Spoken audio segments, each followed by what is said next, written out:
All right, hi, and welcome again to week 6 of the AUA Ask Us videos for the Epidemics MOOC. As we do every week, we've got the faculty come together and we're going to take questions that you guys have posted to the discussion forums, and an army of graduate students and assistants have culled through and picked out some of the most exciting questions for us to discuss here today. And the topic for this week are control mechanisms. We talked about vaccine a lot last week, and this time we're going to talk about a variety of alternative control mechanisms. And there have been some great questions that have been proposed. And the first I want to kick off is a question from Paul, who asked, is quarantine a viable strategy in the modern world? How often is quarantine currently used, and what are the challenges to its implementation? Rachel. Yes. So yes, it's still being used, and yes, it's a challenge. We hold people in quarantine in the United States all the time. For tuberculosis, we will hold them in quarantine for 6 months, depending on what we think in terms of people's ability to manage their drugs and if they're going to be taking them, and if they need to be directly observed. There's a whole technique called that. Happens all the time. How viable is it, or challenges to it? Well, freedom and there are certainly challenges to instigating and to managing quarantine. And it's some of the things we talked about before. If we can get to things quickly, and we're talking about a small geographic space, because geography plays a big role in some of what happens in a quarantine, because we pick a location and then we ask everybody to go there. There are other forms of self where we can try to keep people in homes, but then we typically marked the homes. So we still have some level of geography that's involved. If we can limit the amount of geography we're trying to watch, maintain, trying to facilitate, it's much easier than if we're trying to quarantine Toronto, Canada, which is one of the ones that happened with SARS. We tried to have that quarantine. They closed down the bridges, for example, that went from Toronto to Michigan. That was unfortunate for the healthcare because a number of the nurses came from Toronto to work in the hospitals in Michigan, so it had multiple levels of effects.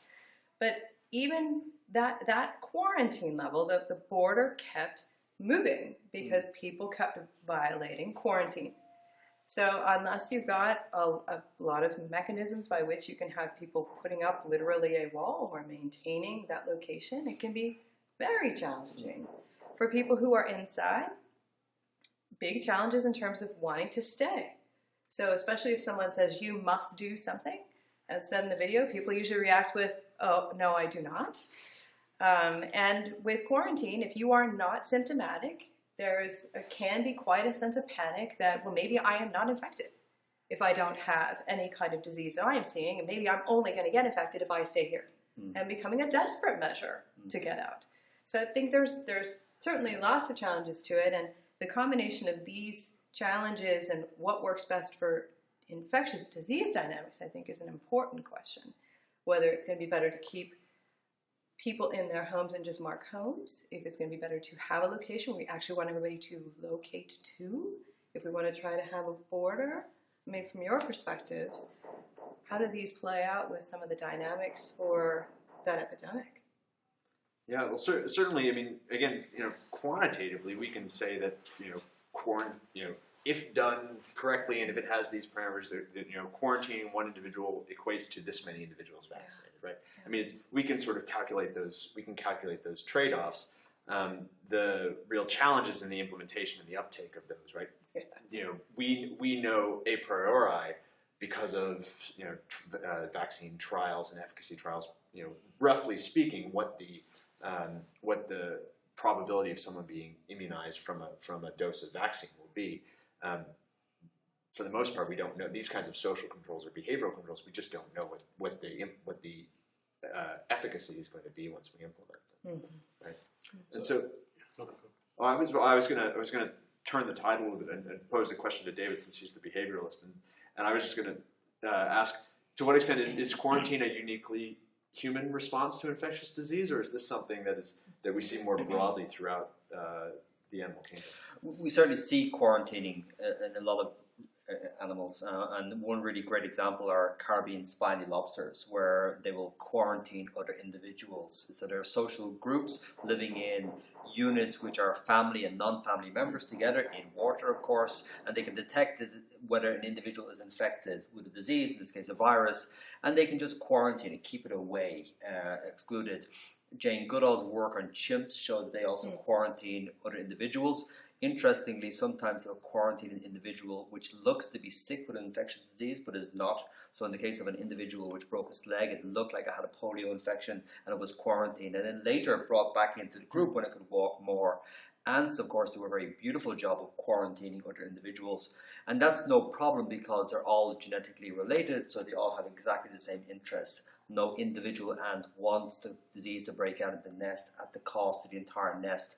And that's the essential difference between us and other animals, in that we don't have those aligned interests. So quarantining is something we certainly see in the animal world, and it oftentimes works very effectively. The problem where it doesn't work effectively in humans is because of the irrationality of human behavior. Being told you cannot do something makes you want to do that. And I think it's very telling that... Which can be quite rational at times. I think it's very telling that we can't even quarantine our livestock. So the really wonderful example is the foot and mouth outbreak in 2001 in Britain, where it was evident before the outbreak what exactly we should do. That's exactly what we did. And then vested interests, farmers lobbying politicians, saw the dissolution of that quarantine, and then everything broke loose after that. So if we can't even do it for cows, to what extent can we do it for ourselves in a city during an outbreak? Right, sure. And you also end up with the conflict between individual and societal interests. So not only was there a lobbying breakdown of regulations for foot and mouth disease, but there was a big rush to market by lots of individuals to get their cattle to market, so they could get a fair price for them now, before the outbreak got to them and before they were subject to culling. And unfortunately, because of the delays in between infection and detection in that disease, right? As a consequence of that, lots of disease was spread by people taking their animals to market. Yeah, that's been a major mode of spreading of emerging infectious diseases. Nipah virus initially was, spread from a contained region where there was some outbreaks in pigs to, let's get rid of these because they're going to force a quarantine on it. So everything went down to the Hong Kong slaughterhouses, and then there was an outbreak in the abattoir workers. Yeah. Yeah.